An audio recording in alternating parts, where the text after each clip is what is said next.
The mind is a powerful tool, and through it we can achieve great things. All man-made things originated in someone's mind.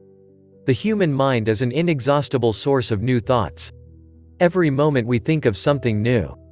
It appears one after the other.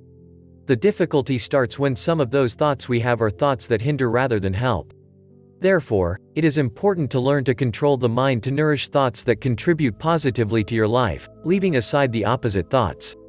We can choose to encourage positive thoughts or leave the mind on autopilot to accept negative ones.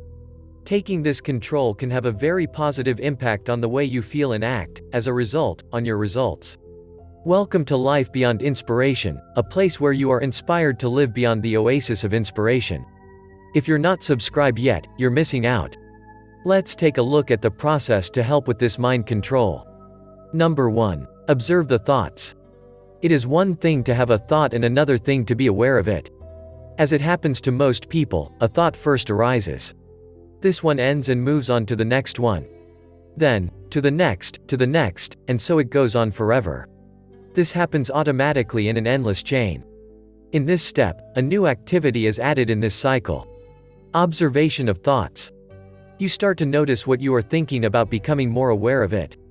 Without reacting. Just notice. For example, let's say you are thinking about an event that happened today. He received a negative response from a vacancy in a promotion he was aiming for. Now you are feeling frustrated because of that. As soon as the thought and emotion arise you for a little while. Take your attention off what you were thinking and make an observation to yourself. Something like, interesting. I just had a thought about not being promoted and I felt frustrated because of that. So, you have just become aware of what you are thinking and feeling instead of just thinking and feeling for yourself. Observing the mind is a way of knowing yourself. To realize your way of thinking. Number 2. Evaluate thoughts. The natural thing for all of us is to have one thought after another, and that will take us mentally to all kinds of scenarios.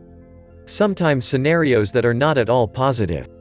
Once you start to become more aware of what your thoughts are, you can start to see if they are thoughts that help or not. Many of the thoughts we have are self-sabotaging because they put us down instead of raising morale to get what we want. So, for example, let's say that the episode of not promoting the previous example brought other thoughts. Thoughts like, I am not good enough for the position I am aiming for, I will never get this promotion. In the previous observation stage, you become aware that you are having this type of thinking. Before, it was something you just thought. Now it is something that besides thinking you realize. Then, after realizing, evaluate the thought.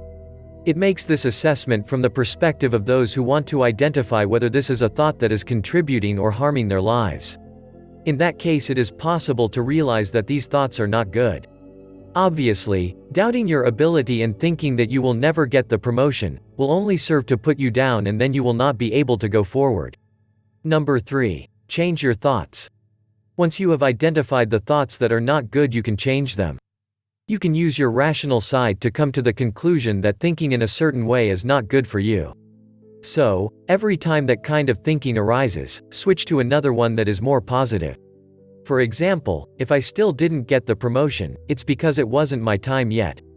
But I am smart, capable, and I will find a way. I'll make it in an hour. Then, whenever negative thinking arises, replace it with this new and more appropriate one. You can also use resources as positive affirmations to make that change in thinking. Affirmations help you reinforce for yourself what you need to be thinking about. In conclusion, the mind can be a powerful but also a destructive tool. Leaving your mind on autopilot can be a danger, as it can end up sabotaging you by taking you on unwanted paths. Therefore, it is necessary to take control of the mind to strengthen the thoughts that help and eliminate those that do not contribute. The mind is often lazy. Think what is most comfortable for her.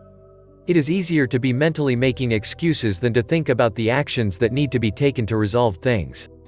Building a mind with the right thoughts requires intentional work that requires effort. The effort to observe thoughts, challenge them, and change them to something that helps instead of reinforcing those that are being harmful.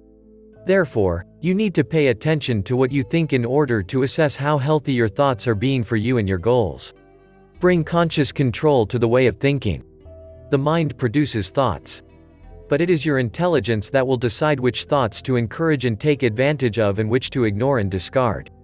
To have the best results in your life, we need to educate the mind. Really teach her how to think. Thank you for watching. If you did enjoy this video, give us a thumbs up and remember to subscribe for more videos to turn your inspiration into action.